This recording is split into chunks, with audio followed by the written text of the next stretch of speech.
I am absolutely thrilled to be doing the welcome on the second day of TBMC 23 in the context of what you're focusing on, your journey to value. And for a moment, just take a look at the definitions of these terms because we're going to carry them forward. But a journey is really getting from point A to point B and maybe point B to point C. But in terms of value, value is absolutely about getting material outcomes of both tangible and intangible things that drive your results, and that actually is what creates value itself. It sounds sort of redundant, but just think about that world of outcomes and how that relates to value. And this is really what this is about. And there are about 5 or 6 things that I want to talk to you about in the next 5 to 7 minutes. I really want to describe why this conference and this event you're at is absolutely so special. And also point out that technology is just not about technology. It's about outcomes, and I'll explain that strange expression and why it's just amazing to be doing this with a backdrop of Austin, Texas, and Formula One. And then the issue is this pressure to show business value. Every organization is doing that, whether it's for-profit, non-for-profit, things like that. So what are the trends that are forcing this function where understanding value and being able to demonstrate it and show it is absolutely critical? And then I want to roll over to talk about outcomes, measurement, looking at what looks like for-profits, for government agencies, and even from a global perspective, which I'll describe to you. And then let's talk about charting your journey to value. I mean, where do you start? How do you measure it? And more importantly, how do you navigate? And maybe a little surprise at the end about my own in-house navigator that I have here. So why don't I start on this topic that I said, number one, is why this conference is special. And if you're already got your computer in front of you or your phone, you want to Google something, look at how many technology conferences have occurred so far in 2023. If you could look around the world, symposiums, technology conferences, focusing on all sorts of technology stuff, whether it be going back to the blockchain or looking at cloud or moving on to AI or worrying about what's next. And there's always something that comes after what comes next. There are about 400 to 500 events that occurred already this year, and none of them have the name value in their title. So exploring value is really, interesting enough, is one of the key domains which the TBM Council focuses on, and that's why this is absolutely unique. And I think that's absolutely wonderful. Now, I mentioned that technology is just not about technology. If you go back in the history of technology, and this may not be the way you think of technology, go way back in time to the invention of the wheel. People just didn't sit around and say, wow, that wheel is beautiful. But in fact, they started to use that wheel, and that changed the outcome of how people move things around, how they moved materials, and actually how they transported each other. And you see that in other kinds of technology like arrowheads and things like that, going back to early man. Then we can go up to industrial revolution and look at steam engines and automobiles and airplanes and all these other things. The real outcome of those things wasn't the technology itself. The outcome of those things is what it changed in terms of commerce, in terms of quality of life, in terms of dynamics of communication, things we never really looked at before in that way. So just think about the technology. Is technology unto itself, or is technology really about outcomes?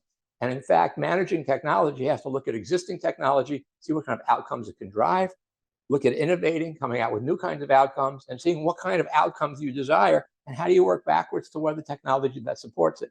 And that's why Austin, Texas is an interesting place to look, because Austin, Texas is a technology center for the world's major technology companies. And they're prospering just not from their raw technology, but how it's used and how it generates outcomes. And that's the world of value to me. And the Formula One race is pretty interesting. I don't know if you ever studied what it looks like in terms of building and maintaining Formula One cars. They're in the millions of dollars. And those cars are all technology, everything from the onboard computing to the materials they use and everything else.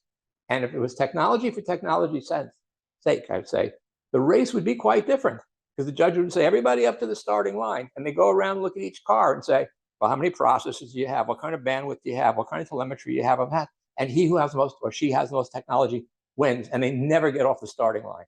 That's what some companies are doing today. They announce to the public they have X hundred applications now on the cloud, or they're generating so many AI models. Well, that's not what it's about. It's about the outcomes of those things. And I think that's what this event is really charged with doing, is looking at value in terms of outcomes. But there's massive pressure in order to show what value is from technology. And even if you go back to when I started collecting data And I've been looking at data and technology and patterns in technology economics, as I call it, for over 30 years. It's sort of strange. I mean, not that I want to glorify myself, but imagine Charles Darwin and the voyage of the Beagle, looking at patterns to understand the origin of the species. I've been trying to understand patterns in technology and digital economics, and looking at the numbers and looking at the behaviors and all the things, how they interact. And that's quite an interesting field. And in fact, over time, I think my database now contains more than 10 million data points. And most of the times you see a benchmark like the computer I'm using right now, this is not an advertisement, say Intel inside.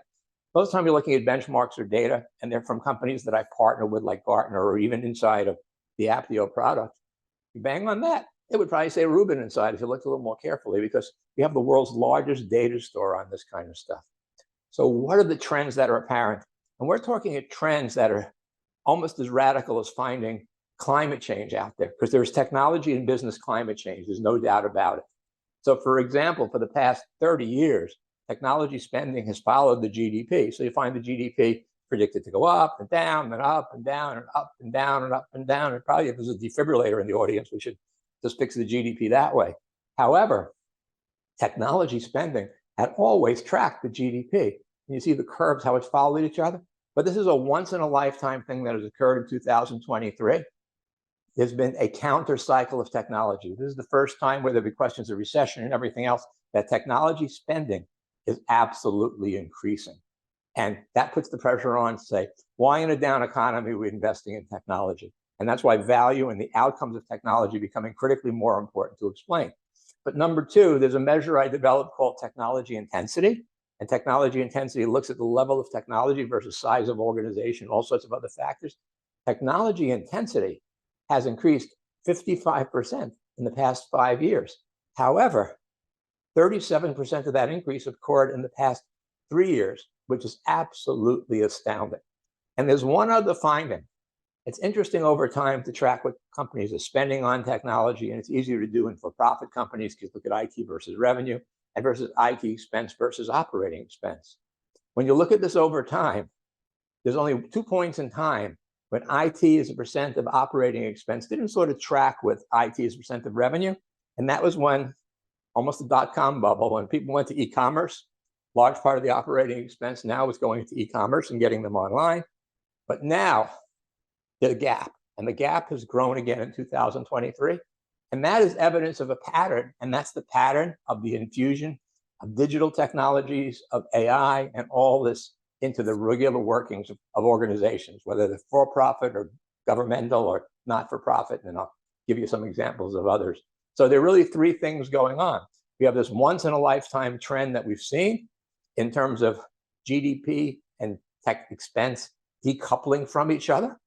We see also that rapid rise in technology intensity, and it's accelerating over time, and evidence that the economics of business and technology is changing by this recent change in the gap of revenue versus operating expense versus technology expense.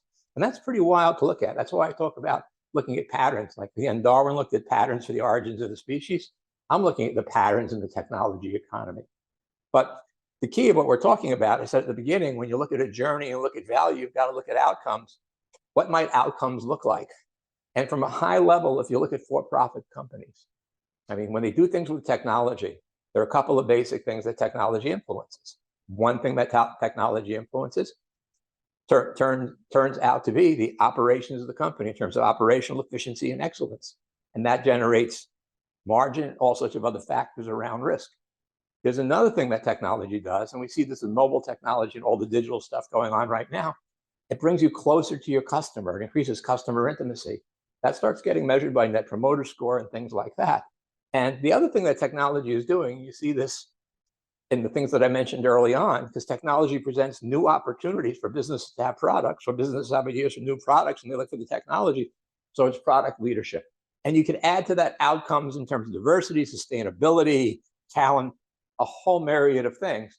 And that's for profit. But suppose you're a government agency or not for profit. The results, the outcomes of applying to technology are going to be mission aligned with what you're doing. And in a government, it's typically health, education, welfare, defense, transportation. We can go down the line. But what are the right measures for that? And those are outcomes. And if you even bubble this up to a high level, and I don't know if you're aware of this, the UN has what they call a Human Development Index. And the Human Development Index ranks nations in terms of longevity, health, welfare of people, like I mentioned before, learning, and a whole bunch of other factors. So outcomes are sort of easy to find, a little harder to measure, but that's what this is about. So if we're going to go on a journey, and the journey is to value, the question is, so where the heck do you start?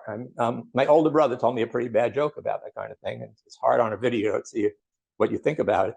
But his little joke was saying that a Mobius strip, and you can look up what that is if you're not sure, Mobius strip walks into a bar, and the bartender says, well, what's your problem? You don't look happy. And the Mobius strip says, I don't know where to start.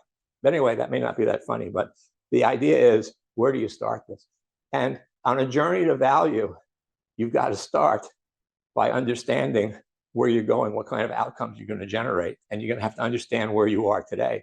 And Watts Humphrey of the Software Engineering Institute, this goes back to 1987, it sounds like ancient history, when they did the first capability maturity model. He said two things. He says, if you don't know where you are, a map won't help. And if you don't know where you're going, any road will do.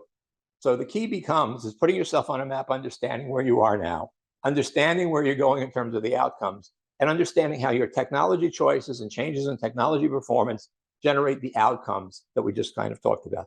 And that's sort of the path and the journey to value, is making those connections, and that becomes key. And one of the other issues you have to deal with there, it's not so easy to say, this is where I'm going, this is where I am now, straight line. No, because there's another sort of, I don't know if it's a cliche or a comment that's been made, there's the problem with the future is that what it's not what it used to be. And by being not what it used to be, that means all sorts of wind shear forces and things that are going on that require you to navigate and change direction.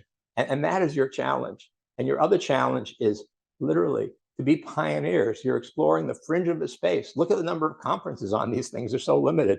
There's lots of things published about business value of tech, but how do you make it real? How do you make it operable?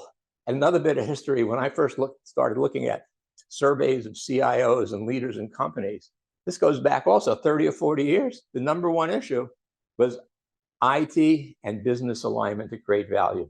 And that's just about the number one issue today. The issue isn't about cloud. The issue isn't how do I generate more generative AI models and things like that, because there'll always be something next. It's how do I create value of this stuff and make sure I've got it all linked together.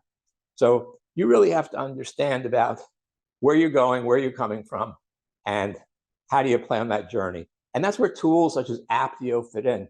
This is not an advertisement for Aptio. You're all familiar with it, I'm pretty sure. But in fact, that's your GPS. That is your navigation system. And that is absolutely critical that you have that kind of thing, a repository for the data, being able to benchmark, understand where you're going, and see how you're going against that in a changing world. Because as your trajectory is set, other companies have a trajectory, you're trying to compete, or if you're a government and you're trying to do things for the public and improve health, education, welfare, and all the pieces I mentioned before, you need to be able to track all that. So a few things in closing. You're probably wondering why I'm standing in front of it. Actually, it's my garage. That was sort of motivated by the F1 theme in Austin. So I grew up in a family that loves cars and does things with cars. So two of my racing cars are sitting there in the background. Number two, I said you have a challenge ahead of you, and I want to wish you well on that challenge. I want to wish you an enlightening and exciting time at this particular event. And I mentioned just sort of a little surprise. I mean, strangely enough, and this is about my own family, my wife is a veterinary technician. We've had lots of different creatures, running from horses to hamsters to dogs. And we actually have a dog. He's his own expert navigator. He actually owns the house, and it's actually called Buster's Retreat. But this is an interesting guy because similar to what I'm talking to you about, at different times of day, he understands various things that are going, whether it's his play group, whether it's, I'll explain, doing some work in memory care homes and things like that. And Buster has learned the landmarks and how to navigate and how to use his one-word vocabulary, which is bark, to get there. So Buster's our in-house navigator, and I guess if you need a navigation consultant, he tells me he works for Kibble. Anyway, that might not be funny either, but I wish you a wonderful event.